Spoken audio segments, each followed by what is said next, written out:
જે સૌથી પહેલાં તો આપણે અત્યારે એ વાત કરીશું કે જે નવી સ્ટ્રેન આવી છે, જે ન્યૂ સ્ટ્રેન આવી છે કોરોનાની, એની ઇફેક્ટ શું છે. તો જે ન્યૂ સ્ટ્રેન મ્યુટન્ટ થઈને આવી છે, જેને આપણે સેકન્ડ વેવ કોરોનાનો પણ ગણીએ છીએ, એની ઇફેક્ટની અંદર જે સામાન્ય શરદી ખાંસી, હેડેક, બોડી એક, અશક્તિ લાગવી, વીકનેસ અને બાકીના બધા સિમ્ટમ્સ છે, એ સિવાય ઘણી વખતે એના સિમ્ટમ્સ પ્રેઝન્ટેશનમાં પેટમાં ચૂંક આવવી, ડાયરિયા થઈ જવા, ઝાડા થઈ જવા, પેટમાં ગરબડ રહેવી, આ પ્રકારનું પણ પ્રેઝન્ટેશન જોવા મળ્યું છે. આપણે એક વસ્તુ છે કે વાયરસ મરતો નથી ક્યારેય. વાયરસ હંમેશા પોતાના રૂપ બદલીને આવે છે. એટલે 2020માં જે વાયરસ આવ્યો હતો કોરોનાનો, કોવિડ ફેમિલીમાંથી જ, તો એ જે વાયરસ હતું એના સિમ્ટમ્સ, પ્રેઝન્ટેશન્સ રેસ્પિરેટરી સિસ્ટમ્સના રિલેટેડ વધારે પ્રેઝન્ટેશન હતા. અને એ વખતે અફેક્ટેડ એજ ગ્રુપ એ જનરલી 40+, 50+ એલ્ડર પેશન્ટ્સ કે જેમની ઇમ્યુનિટી ઓલરેડી ઓછી હોય એ લોકો વધારે હતા. પછી જ્યારે અત્યારે 2021માં જે સેકન્ડ વેવ આવ્યો છે વાયરસનો, એના સિમ્ટમ્સ, પ્રેઝન્ટેશન્સ થોડાક જૂના અને પ્લસ નવા થયા છે, જેમાં જીઆઈટી મેક્સિમમ વધારે અફેક્ટ થાય છે. અને હવે ટાર્ગેટ ગ્રુપ છે એમાં કોઈ એજ બાર નથી રહ્યો. નાના તરત જન્મેલા બાળકથી માંડીને 5 વર્ષના બાળકથી માંડી 10 વર્ષના બાળક, adult group, young age group, old age, બધાને જ અફેક્ટ કરે છે. તો આવી કન્ડિશનમાં વાયરસની જ્યારે દવા કોઈ જ નથી, તો આવી કન્ડિશનની અંદર આપણે આપણી ઇમ્યુનિટી વધારવા સિવાય બીજો કોઈ જ ઈલાજ નથી. આ સત્ય, આ ટ્રૂથ જ્યાં સુધી આપણે સ્વીકારી નહીં લઈએ ત્યાં સુધી આપણને આ તકલીફ રહેવાની છે. આપણે તરત વાયરલ ઇન્ફેક્શન થયું હોય કે કંઈ પણ ઇન્ફેક્શન થયું તો તરત દવા લેવા જઈએ છીએ, પણ એની પહેલાં પણ પ્રિકોશન્સ લેવા બહુ જ જરૂરી છે. તો અત્યારે આપણે સ્ટેપ બાય સ્ટેપ વાયરસના પ્રિકોશનથી માંડી, અગર ડ્યુરિંગ વાયરલ ઇન્ફેક્શન કે કોન્ટેક્ટ થયો છે એવું સસ્પેક્ટેડ છે તો એ વખતે શું કરીશું અને હોસ્પિટલાઇઝ ક્યારે થઈશું, આ બધા જ વિષયની આજે આપણે વિગતવાર વાત કરીશું. પહેલાં તો અગર વાયરલ ઇન્ફેક્શન નથી થયું, આપણી આસપાસમાં કોવિડનો વાયરસ 2020થી આપણી સાથે છે, અરાઉન્ડ 1.5 યર જેવું થઈ ગયું એ વાયરસને આપણી સાથે, આપણી આસપાસમાં રહે. શરૂમાં આપણે ખૂબ એનર્જીથી મોદી સાહેબના લોકડાઉનના ઇફેક્ટ અને એ બધાથી use of sanitiser, use of mask, use of social distancing, all type of precautions, શાકભાજી લાવ્યા હોય તો એને ઘરે આવીને તરત ધોઈ દેવા, હાથને વારંવાર ધોવા, માસ્કનો જ ઉપયોગ કરવો, પછી એ કપડાનો માસ્ક હોય કે ગમે એ માસ્ક હોય, આ બધી જ વસ્તુના પ્રિકોશન્સ આપણે લીધા હતા. પણ વચ્ચે થોડા ટાઈમ ડ્યુરેશનમાં આપણે એવું વિચાર્યું કે ના હવે કોરોના વાયરસ ઓલમોસ્ટ જવા માંડ્યો છે, હવે વાંધો નહીં આવે, એટલે આપણે ધીરે ધીરે પ્રિકોશન્સ ઓછા કરતા ગયા. તદ્દન બંધ નહોતા કર્યા, પરંતુ ઘણા બધા અંશે ઘણા બધા લોકોએ એને ઓછા કર્યા હતા.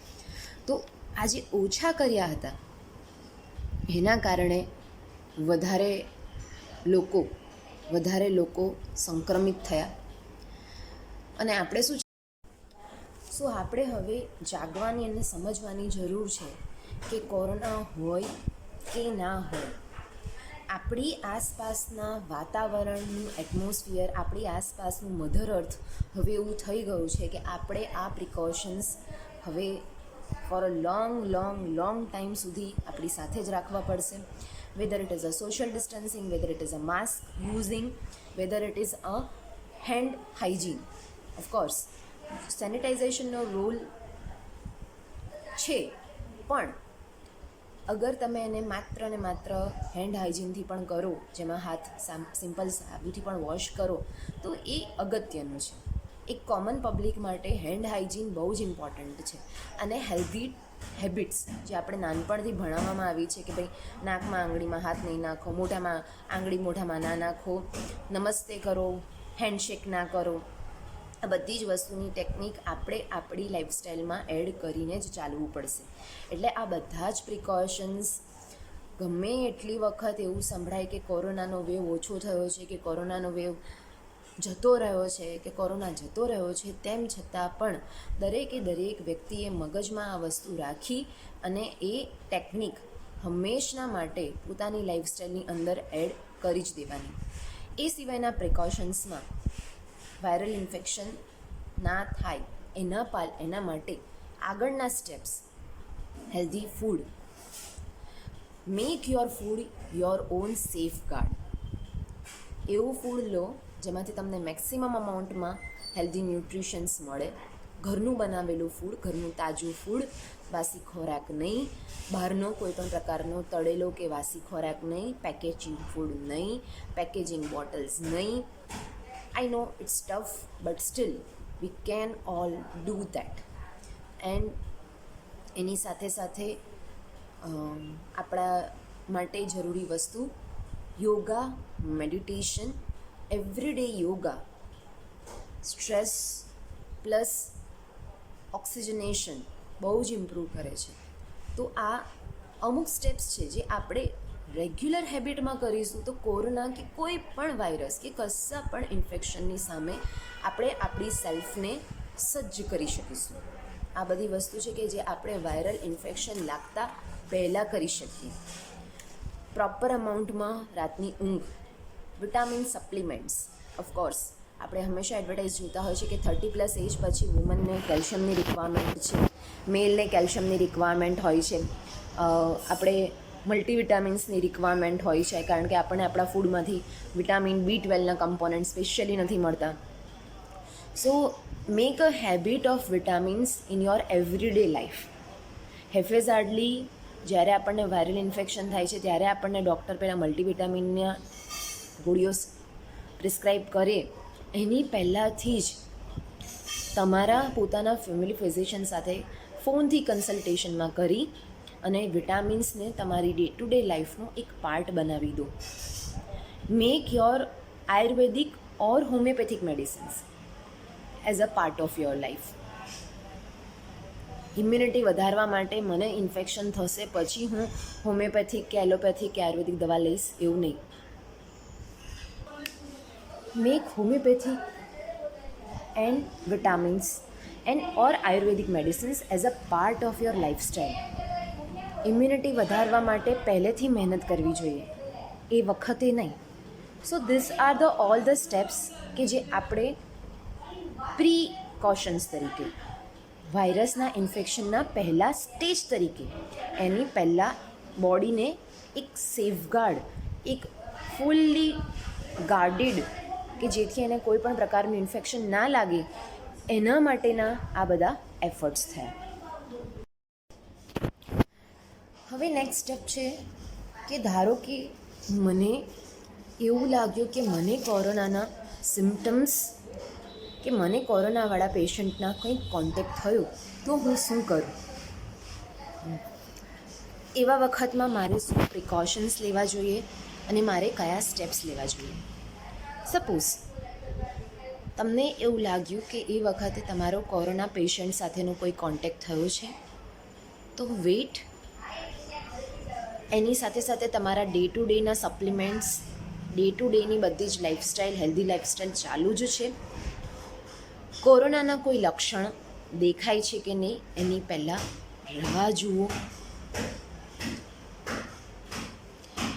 અનનેસેસરી કારણ વગર માત્ર એક છીંક આવી ગઈ અને બધા ફેમિલી મેમ્બર દોડી ગયા RT-PCR ટેસ્ટ કરાવવા, એવું ના કરો.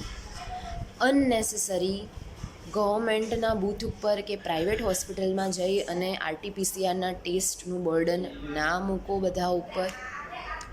અનનેસેસરી ટેસ્ટિંગ ના કરાવો, કારણ કે ટેસ્ટિંગ કિટની પણ 100% એક્યુરસી નથી. So first weight four corona symptoms. Of course ઘણી વખતે કોરોના એસિમ્ટમેટિક પણ હોય છે, પણ એ વખતે કોરોના આવીને જતો રહે તો પણ આપણને નથી ખબર પડતી. પણ એ વખતે આપણાથી બીજાને ના લાગે એના માટે તો આપણે પ્રિકોશન્સ, માસ્ક અને ડિસ્ટન્સિંગ, સોશિયલ ડિસ્ટન્સિંગ એ તો કરી જ રહ્યા છે અને કરવાના જ છે. પણ weight four any symptoms two appear before you go for a RT-PCR test or any other test. Sorry, એનો RT-PCR ટેસ્ટનો ઓવરયુઝ ના કરો. સપોઝ મને શરદી ખાંસી કે તાવના સિમ્ટમ્સ, કોરોનાના સિમ્ટમ્સ યા ફિર પછી મને પેટમાં ગડબડીના સિમ્ટમ્સ આવી રહ્યા છે. તાવ એને જોવા માટે આપણા બધા પાસે થર્મોમીટર બહુ જ સારું હોય તો, કારણ કે બહારથી તાવ છે કે અંદરથી તાવ છે એ વસ્તુ ડિફાઇન થઈ શકે. લક્ષણો દેખાય તાવ, શરદી, ખાંસીના, તમારા પોતાના ફેમિલી ફિઝિશિયન સાથે ફોનથી કોમ્યુનિકેશનમાં રહો. કોન્ટેક્ટ્સ કરો એમના, ફોનથી એમની સાથે કોન્ટેક્ટ કરી એમને માહિતગાર કરો તમારી સ્થિતિ વિશે અને ગાઈડન્સ પૂછો કે તમારે આગળ શું કરવાનું છે. તાવ અને શરદી ખાંસીના લક્ષણો છે તો એ વખતે શરૂઆતના સ્ટેજની અંદર આપણે કઈ દવા, કઈ ડાયટમાં ચેન્જીસ કરવાથી, કઈ વસ્તુને એડ કરવાથી આપણે એને હટાવી શકીએ, એ બધી જ વસ્તુ પહેલાં એમને પૂછું. અગર શરદી ખાંસી અને તાવ તમારો રહી રહ્યો છે, ફેમિલી ફિઝિશિયન સાથે તમે કોન્ટેક્ટમાં છો, તો ઓબ્વિયસલી એ તમને આરટીપીસીઆરના ટેસ્ટ કરવાનું કહેશે. તો એમને જણાશે જરૂર, ત્યારે સ્વાભાવિક છે. તો એ વખતે જ્યારે આરટીપીસીઆરના ટેસ્ટ કરાવવાનું કહે છે એ વખતે અને એની પહેલાં જ્યારે શરદી ખાંસીના તાવના સિમ્ટમ્સ આવે છે ત્યારે ખુદની સેલ્ફને આપણે કોરોના થયો હોય એવી રીતે વિચારી અને બીજાથી ડિસ્ટન્સિંગ રાખવાનું. કોરોના કોઈ તાબૂત નથી, કોઈ આપણા પર લગાડેલું લેબલ નથી કે જેના કારણે આપણે બધાથી અલગ થઈ જઈશું, કે કોઈ પ્રકારનો બીજો કોઈ પણ પ્રકારનું લેબલ નથી. કોરોના એ વર્ડ આપણા પ્રિકોશન્સ અને આપણા આસપાસના લોકોની સેફટી માટે છે, જેથી આપણાથી બીજાને ચેપ ના ફેલાય. અગેન માઇન્ડમાં રાખો, કોરોના વર્ડથી ડરવાની જરૂર નથી. એ એક વાયરસ જ છે. વાયરસ એનું પોતાનું વધારે ઇન્ફેક્શન ત્યારે ફેલાવે છે કે જ્યારે આપણે ક્યાં તો બહુ જ ડરીને એના અંડરમાં રહીએ છીએ અને ક્યાં તો એને નિગ્લેક્ટ કરી અને પ્રિકોશન્સ નથી લેતા. સમજદાર વ્યક્તિ એને મનથી વિચારી પ્રિકોશન્સ લઈ. પ્રિકોશન્સમાં સૌથી ઇમ્પોર્ટન્ટ છે કે ચેઇન ઓફ ઇન્ફેક્શન એને બ્રેક કરો. ડિસ્ટન્સિંગ રાખો, સોશિયલ ડિસ્ટન્સિંગ રાખો, ફેમિલી મેમ્બર સાથે પણ ડિસ્ટન્સિંગ રાખો અને પછી જરૂર જણાય તો આરટીપીસીઆરનો ટેસ્ટ કરાવો.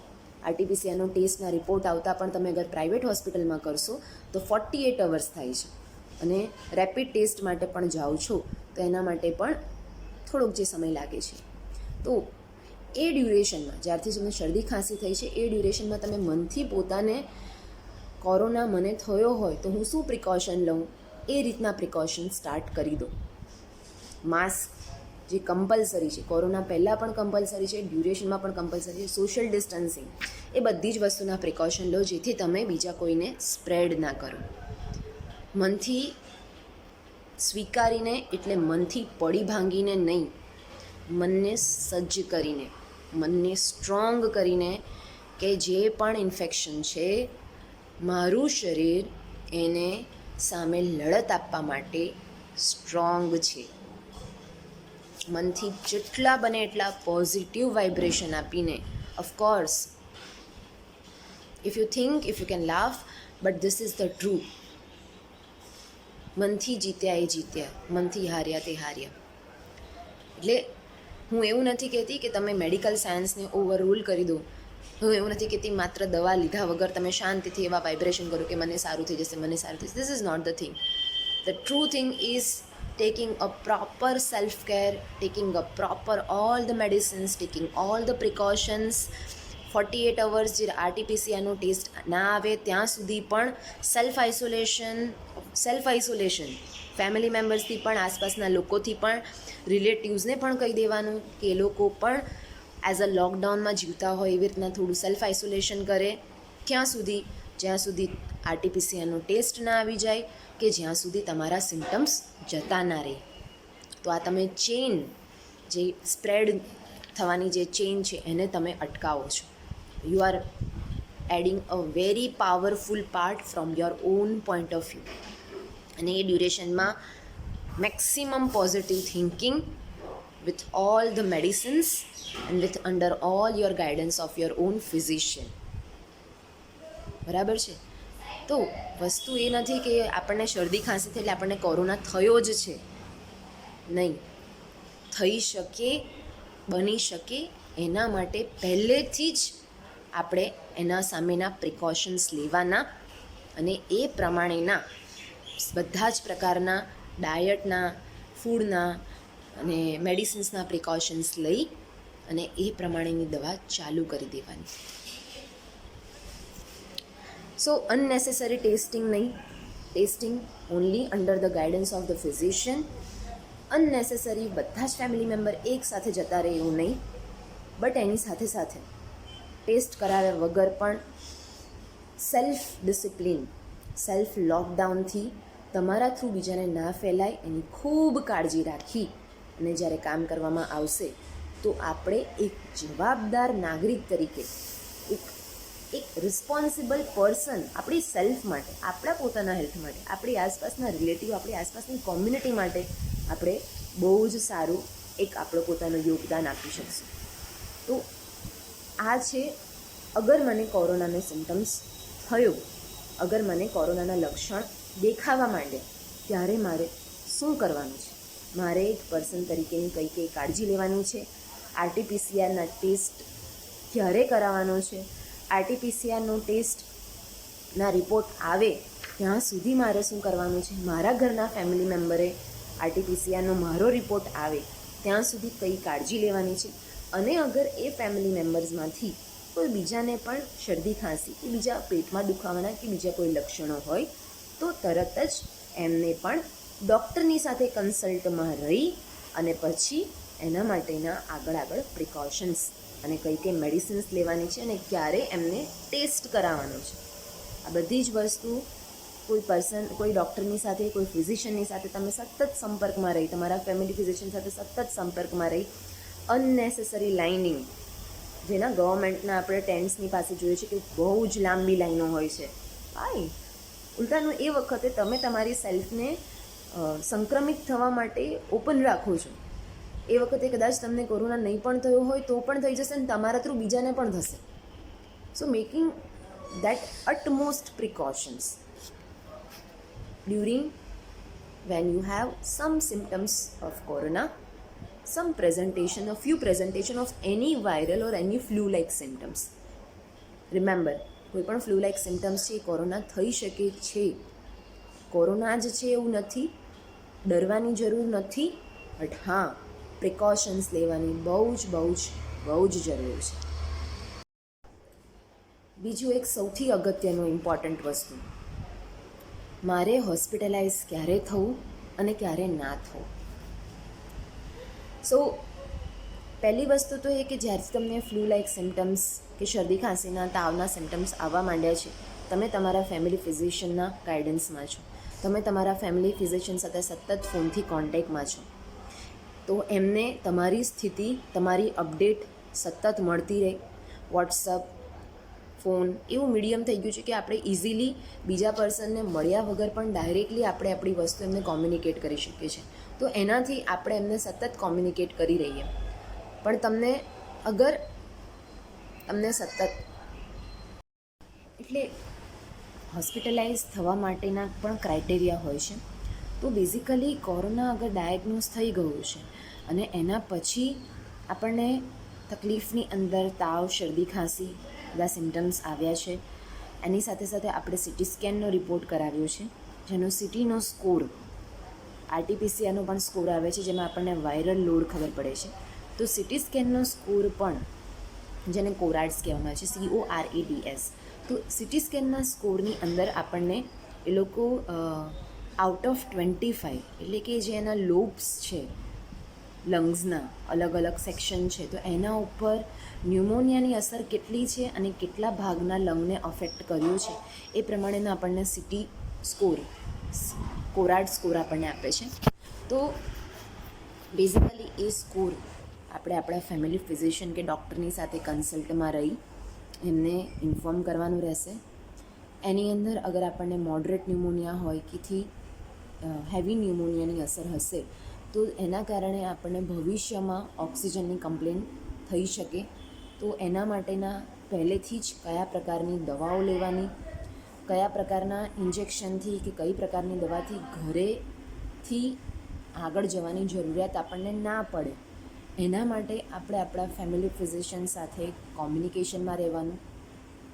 અને તાવ સતત આવી રહ્યો છે, જેના કારણે આપણને આગળ ઓક્સિજનની તકલીફ થઈ શકે એવી છે. તો એ વખતે એવી કન્ડિશનની અંદર આપણા ફેમિલી ફિઝિશિયનના ગાઈડન્સના અંડરમાં આપણે હોસ્પિટલાઇઝ થવા માટેની માનસિક તૈયારી રાખવાની અને એ પ્રમાણેના સ્ટેપ્સ લેવાના. સો બેઝિકલી વસ્તુ એ છે કે કોરોનાના નામથી કોરોના છે એટલે આપણને લંગ્સની તકલીફ થઈ છે એટલે આપણે હોસ્પિટલાઇઝ થવું જ પડશે એવું પેનિક થવાનું જરૂર નથી. પેનિક વસ્તુ સૌથી પહેલાં તો એના કારણે આપણું મેઇન આપણી બીમારી પણ વધે છે અને એના કારણે આપણે પ્રોપર ડિસિઝન પણ નથી લઈ શકતા. તો પેનિક થયા વગર રાઈટ ટાઈમે હોસ્પિટલાઇઝ થવું બહુ જ જરૂરી છે. કારણ જે કોવિડ છે એના કારણે લંગ્સમાં ન્યુમોનિયાની અસર થાય છે અને ધીરે ધીરે આપણા બધા લંગ્સના સેક્શનને એ ખરાબ કરી અને ફાઇનલી આપણને બ્રીધિંગ ડિફિકલ્ટી બહુ જ વધારે અમાઉન્ટમાં પ્રોડ્યુસ કરે છે. તો એ સ્ટેજ ના આવે એની પહેલાં આપણી પાસે સમય હોય છે. નો ડાઉટ જે નવી સ્ટ્રેન આવી છે એમાં જે જૂની સ્ટ્રેનમાં 15 દિવસની અંદર લંગ ઇન્ફેક્શન થતું હતું એની કમ્પેરિઝનમાં નવી સ્ટ્રેનમાં 5 જ દિવસમાં એ ડિસીઝનો સિવિયરિટી વધી જાય છે. એના માટે સતત મોનિટરિંગ, આપણી સેલ્ફનું જાતે સતત મોનિટરિંગ કરી આપણા ફેમિલી ફિઝિશિયન સાથે સતત કોમ્યુનિકેશનમાં રહી અને પછી એ પ્રમાણેની અરેન્જમેન્ટ બહુ જ જરૂરી છે. કોરોનાના 15થી 20 પેશન્ટમાંથી માત્ર 1 કે 2ને, કારણ કે જે લોકો એલ્ડર પીપલ હોય, જે લોકોની ઇમ્યુનિટી ઓછી હોય, એ લોકોને હોસ્પિટલાઇઝ થવાની જરૂર છે, કે જે લોકોને ઓક્સિજનની કમી થઈ શકે એ લોકોને હોસ્પિટલાઇઝ થવાની જરૂર છે. એમના સિટી સ્કોર પરથી ખબર પડે છે, એમના ડિસીઝના સિમ્ટમ્સની સિવિયરિટી પરથી ખબર પડે છે. બધા જ વ્યક્તિને હોસ્પિટલાઇઝ થવાની નથી જરૂર. સો અનનેસેસરી હોસ્પિટલાઇઝેશન, અનનેસેસરી ઓક્સિજનનું બર્ડન, બધી જ વસ્તુ લોંગ ટર્મમાં આપણને પણ નુકસાન કરે. કારણ કે અનનેસેસરી ઓક્સિજનેશન આપવામાં આવે તો એના કારણે પણ આપણા લંગ્સ ખરાબ થઈ શકે. તો આ બધી જ વસ્તુ ધ્યાનમાં રાખી પ્રોપર ટાઈમે proper decision, that is the main important thing. એના માટે તમારે તમારા ફેમિલી ફિઝિશિયન સાથે સતત કોન્ટેક્ટમાં રહી અને એ પ્રમાણેની અપડેટ કરી અને પછી એ પ્રમાણે હોસ્પિટલાઇઝેશનની પ્રિપરેશન આ વસ્તુ કરવું બહુ જ જરૂરી છે. અગેન આઈ એમ ટેલિંગ, જેને પણ સિટી સ્કોરની અંદર વધારે ઇન્ફેક્શન દેખાય, શરૂઆતના સ્ટેજની અંદર પહેલાં તાવ આવવું, શરદી ખાંસીના લક્ષણો આવવા, જેના સિમ્ટમ્સ દેખાય, એના પછી આરટીપીસીઆરનો ટેસ્ટ ડૉક્ટરની સલાહ અનુસાર, એના પછી સિટી સ્કેનના ટેસ્ટ. પણ આ જજમેન્ટ કેટલી વસ્તુ ક્વિકલી કરવી છે અને કયા પેશન્ટમાં શાંતિથી કરીએ તો પણ ચાલે, એનું જજમેન્ટ માત્ર ને માત્ર તમારા ફેમિલી ફિઝિશિયન લઈ શકે. ડૉક્ટર્સના ગાઈડન્સ વગર આ વસ્તુ તમે અનનેસેસરી ડીલે પણ નથી કરવાની, એને વધારે પડતા પોઝિટિવમાં રહીને એને ડીલે પણ નથી કરવાની કે પછી અનનેસેસરી પેનિક થઈને ફટાફટ કરાવી અને એનો સ્ટેજ ના આવે ત્યાં સુધી એને માત્ર રિપોર્ટો કરાવી અને પછી અનનેસેસરી હોસ્પિટલાઇઝેશન પણ નથી કરવાનું. સો that is our on responsibility. Now self discipline is the main thing in this coronavirus infection. So the last at last I just wanted to tell all of you that this is the golden motto of this era, that the person who will adapt will survive. જે person પોતાની સેલ્ફને adapt કરશે એ જ survive થઈ શકશે. Cleverly adaptation is the most important thing. So આપણે બધા જ જાણીએ છીએ કે હવે આ કોરોના આપણી સાથે ઓબ્વિયસલી નવો નથી જ. તો the key word is to know yourself and to correct it. આપણા શરીરને ઓળખીએ, આપણા વસ્તુને, આપણી માનસિકતાને, આપણી પોતાની વસ્તુને ઓળખીએ અને આપણી ઇમ્યુનિટીને ઓળખીએ. સો આઈ ટ્રુલી બિલીવ કે increasing in immunity is the only weapon. So know your body, heal your body and invest your time, invest your food, invest your diet, invest your healthy lifestyle for more and more healthy lifestyle and more healthy body. So that is the main thing. જરૂર લાગે ત્યારે self discipline વેમાં self lockdown થવું, આપણા family member self lockdown થઈ જાય. તો આ બધી જ વસ્તુ. And last but not the list, survival without fear. Corona કે બીજી કોઈ પણ બીમારીમાં લોકો જેટલા કોરોનાના કારણે નથી ડેથ થતા, એટલી વધારે એની એન્ઝાયટી અને ફિયરના કારણે ડેથ થાય છે. Feel your mind with full of positivity and open mindness. તમારી બોડીમાં શું થઈ રહ્યું છે, તમારા બાળકની બોડીમાં શું થઈ રહ્યું છે, એના ચિહ્નો જુઓ. ડૉક્ટર સાથે સતત કોન્ટેક્ટમાં રહો. એના સિમ્ટમ્સ ઉપરથી જરૂરી લાગે એ પ્રમાણે પછી રિપોર્ટ્સ. અને એ સિવાય આપણી પાસે પ્રિકોશન્સ તો ઘણા બધા છે. હેલ્ધી લાઈફસ્ટાઈલ, હાઇડ્રેશન બહુ જ ઇમ્પોર્ટન્ટ. વાયરલ ઇન્ફેક્શન થયું હોય કે ના થયું હોય, લિક્વિડ હાઇડ્રેશન, પાણી પીવાનું સતત, બધા જ પ્રકારના લિક્વિડ લેવાનું, એ તમારી ઇમ્યુનિટીને એટલી સરસ બિલ્ડઅપ કરશે કે તમને બીજા કોઈ પ્રકારના વાયરલ ઇન્ફેક્શન લાગશે પણ નહીં, અને લાગશે તો એમાં તમારી બોડી આપોઆપ રિગેઇન કરશે. એવા પ્રકારના ફૂડ કે જે તમને એનર્જી આપે, એવા પ્રકારના લિક્વિડ્સ, એવા પ્રકારના ફ્રૂટ્સ જે આપણને શક્તિ આપે. તો that is the main important and motto. Again I am repeating the things કે કોરોનાની સામે ડરવાનું પણ નથી અને કોરોનાને લાઇટલી પણ નથી લેવાનું. આપણે કોરોનાને સ્ટેપ બાય સ્ટેપ સમજી અને એ પ્રમાણે આપણે આપણી સેલ્ફને સજ્જ કરવાની છે.